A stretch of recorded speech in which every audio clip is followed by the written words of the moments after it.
চট্টগ্রামের বাকলিয়ার চেয়ারম্যানঘাটা আবু জাফর রোডে শিশু ধর্ষণের ঘটনায় আসামিকে গ্রেপ্তার করে থানায় নেওয়ার সময় পুলিশকে ঘেরাও করে রাখে স্থানীয় জনগণ। এক পর্যায়ে পুলিশ ফাঁকা গুলি ছুড়ে জনতাকে ছত্রভঙ্গ করার চেষ্টা করলে দুই সাংবাদিক সহ কমপক্ষে ২০ জন আহত হন। পুলিশ জানায় বৃহস্পতিবার চেয়ারম্যানঘাটা এলাকায় একটি ডেকোরেশনের কর্মচারী ৪ বছরের এক শিশুকে দোকানে ডেকে নিয়ে ধর্ষণের চেষ্টা করে। পরে বিষয়টি জানাজানি হলে লোকজন রাস্তায় নেমে বিক্ষোভ করতে থাকে। পুলিশ ঘটনাস্থলে গিয়ে ঘটনায় জড়িত ওই ব্যক্তিকে আটক করে, কিন্তু থানায় নেয়ার পথে বিক্ষুব্ধ লোকজন পুলিশের গাড়ি আটকে দেয়।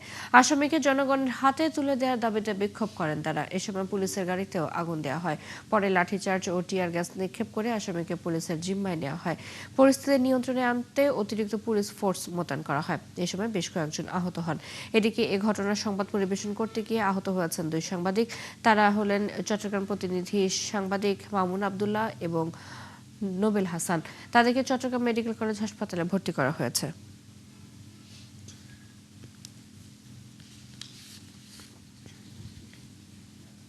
পরে আনছে পাবলিকে ফোন ধরে থানাতে পুলিশ এসে অতীতে দর্শন হয়ে আবার জামিনে বেরিয়ে আসে। স্কুল প্রতিষ্ঠানে ওরা কিভাবে যাবে?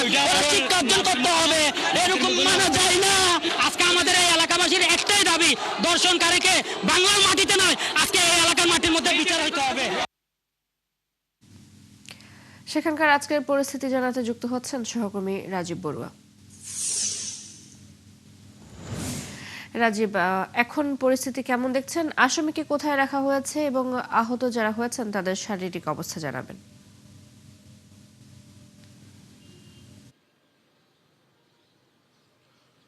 জ্যোতি, শুভ সকাল।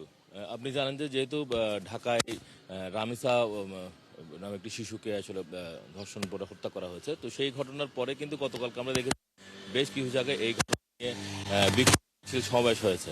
তো এই ঘটনার পর বিকেলের দিকে যখন চট্টগ্রামের বাকুড়িয়া এলাকায় যখন শোনা যায় যে একটি ৪ বছরের শিশুকে ধর্ষণ চেষ্টা করেছে, এবং তখন আসলে মানুষজন ওই জায়গায় জড়ো হয়ে যার বিরুদ্ধে এই অভিযোগটা ওঠে তাকে আসলে আটকে রাখে,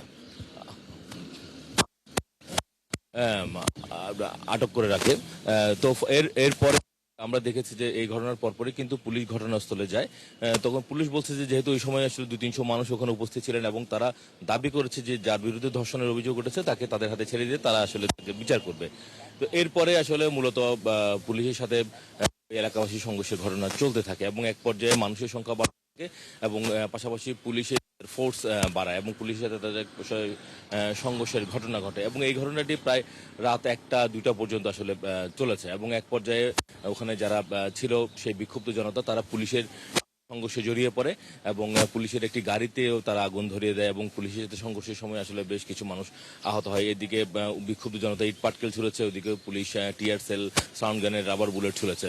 তো এই ঘটনায় প্রায় ১৫-২০ জন আহত আছেন, তার মধ্যে কয়েকজন চট্টগ্রাম মেডিকেল কলেজ হাসপাতালে ভর্তি আছে। রাত ১:৩০টার দিকে আসলে মূলত পুলিশ সেই যার বিরুদ্ধে ধর্ষণের অভিযোগ উঠেছে তাকে নিজেদের কবজা নিয়ে যায় এবং এখন তাকে থানায় আছে এবং সেই বিষয়ে আইনি প্রক্রিয়ার কাজ চলবে। এবং যেহেতু সারা দেশে শিশুদের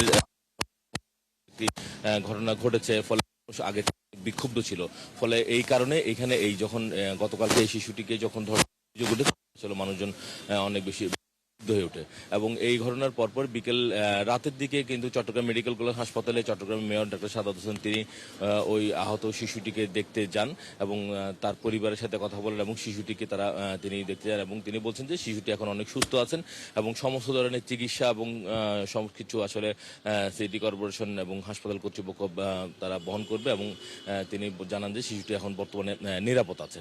তো এই বিষয়টি আসলে যারা দেখছেন এবং এখানে যারা সমাজের অন্যান্যরা তারা বলছেন যে আসলে একটি ঘটনা যখন ঘটে তার রেশ যখন অন্য জায়গায় আসলে ছড়িয়ে পড়ে তখন আসলে স্বাভাবিকভাবে মানুষের মধ্যে এক ধরনের বিক্ষুব্ধতা আসলে তৈরি হয়ে যায় এবং এই কারণে আমরা দেখছি যে যেহেতু ঢাকার এই রামিসা নামে যে শিশুটিকে ধর্ষণ হত্যা করা হয় সেই ঘটনার পরপরই যখন চট্টগ্রামে এই ধরনের একটি ঘটনা ঘটে তখন স্বাভাবিকভাবে মানুষের মধ্যে যে ক্ষোভ বিক্ষোভ সেটি আসলে ফুটে উঠেছে। তো বর্তমানে পরিস্থিতি আসলে শান্ত আছে, তবে এই ঘটনায় পুলিশ এখনো পর্যন্ত কাউকে গ্রেফতার করেনি এবং পুলিশ আসলে এই ঘটনায় এখনো পর্যন্ত মামলা হয়নি।